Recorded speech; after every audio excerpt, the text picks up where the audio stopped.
feel like I talk about the show a lot on this channel. The Batman, the animated series, celebrates its 30th year anniversary this year. Man, time has flew past, it's not even funny.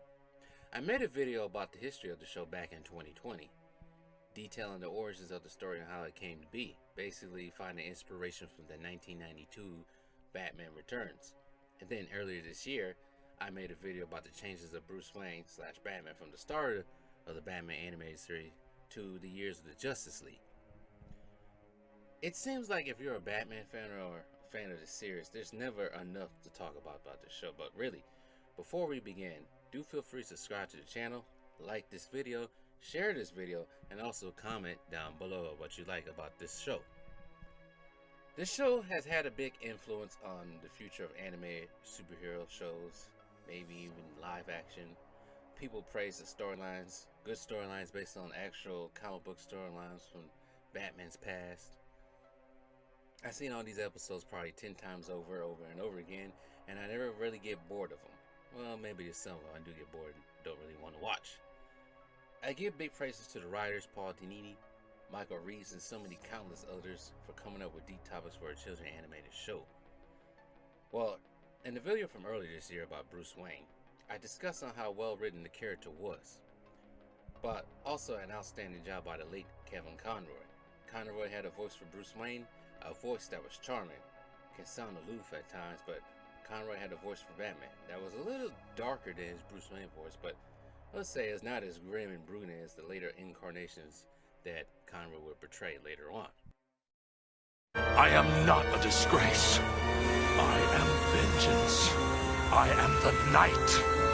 I am Batman! But I do have to shout out the writers for more outstanding writing surrounding the characters like Dick Grayson / Robin, plus the animation crew for giving him a better suit than what we've seen before, but also taking Grayson from a confused, vengeful kid to a man of his own, and also the deterioration of his relationship with Bruce Wayne. I'm still wondering how Bruce became so cold, so brooding. Like, he's cool, calm mannered even as Batman, but when we get to the new adventures of Batman, or Batman Adventures, whatever you want to call it, the sequel series to the Batman animated series, is brooding, cold piece of work. Like, seriously, what happened? I kind of explained it in that video. But anyways, moving on, go watch that video on yourselves. I'll probably link it down below. Hopefully I remember. I say most of the supporting characters were done well too, along with Barbara Gordon and Alfred. Big praise to Mark Hamill for portraying the Joker. Big praise to Hamill and that laugh of his.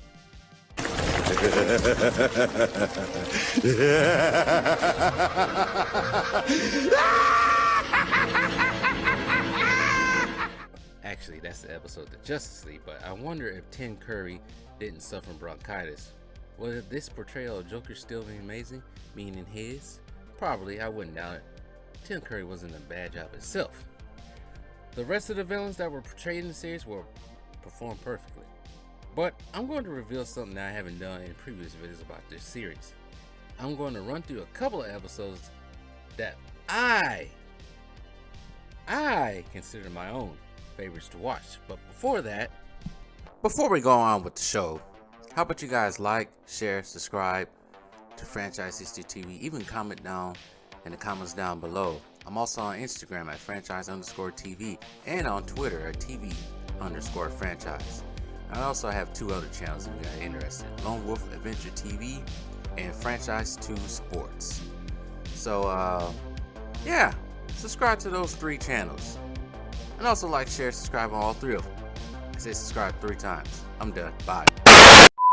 Two-Face Part 1 and 2. The downfall of Harvey Dent and his transformation to Two-Face. Tragic story. Almost like they was kind of picking on him somewhat. But anyways. Feet of Clay Part 1 and Part 2. The first appearance of Matt Hagen, aka Clayface. Like, seriously, Clayface needs to be in the movie somewhere. With all this CGI running around now, it's tragic as he hasn't been in it yet.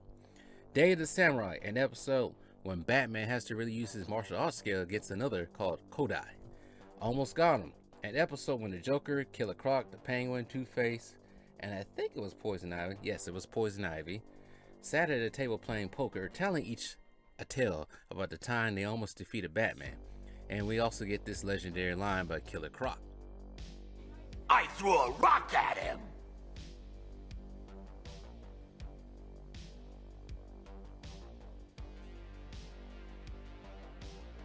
Avatar, an episode dealing with Ra's al Ghul up to his pesky tricks again. It's up to Batman and his daughter, Ra's al Ghul's daughter, Talia, to prevent her father from unlocking some dangerous secrets in Egypt. But as a kid, this episode frightened me just a tiny bit. If you've seen this episode, you know what I'm talking about. Now, there's lots of episodes to discuss. I wish I can include the new Batman adventures, but we ain't here for all that. But plus, we'll be here all day. I also want to start a podcast just based on that. Oh yeah, don't forget that this series is also responsible for the introduction of Harley Quinn to the world.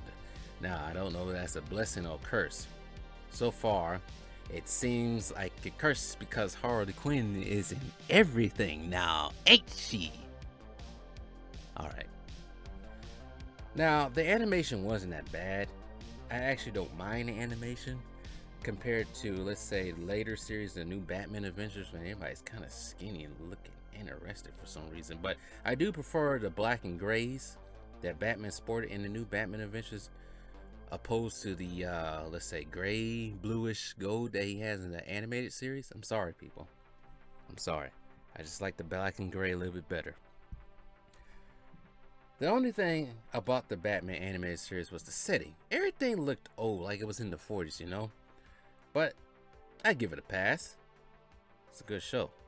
It's weird how everything is like film noir, but suddenly changes later on with the latest series. But anyways, the legacy of the show, well, we got more hits from Warner Bros. Animation and DC, like the Superman animated series, Justice League series, the both of them, Batman Beyond, Static Shock, and various animated films including Batman and not including him also. Plus the creation of the DC Animated Universe, aka the DCAMU. No, wrong universe. The DCAU. Too many damn universes. A popular one amongst the 90s kids, you know. I think this show and its legacy has influenced not just the other universes, like the DCU, the DCAMU, the newest universe, the Tomorrowverse, the Arrowverse, but also outside of DC and Warner, the MCU, to a point. But nothing animated wise, never. Some stuff can probably compare to the Batman animated series. Maybe the closest being the Superman animated series. I binged that earlier this year, and that show is not that bad. I also did a video on that show too earlier this year. But that's really it. Maybe some can come close. Maybe the Justice League series. Maybe. But, of course, this is all in my own opinion. So, yeah. This show, if it wasn't for this show, probably never liked Batman the way I am now. Well, I'm looking at a Batman poster right in front of me as I record this video. This show serves as an intro to comic books. At least to DC. Sort of like what the Spider-Man animated series did for Spider-Man and Marvel. But rest in peace to Kevin Conroy for all the work that he has done with the character of Batman, being the voice of the Dark Knight for 30 years, video games, movies, even live TV shows, but also being the voice for many of us for the 90s and 80s kids. Hey, make sure to hit that like button, hit that subscribe button too. What are you waiting for? Just do it. It's free. Duh.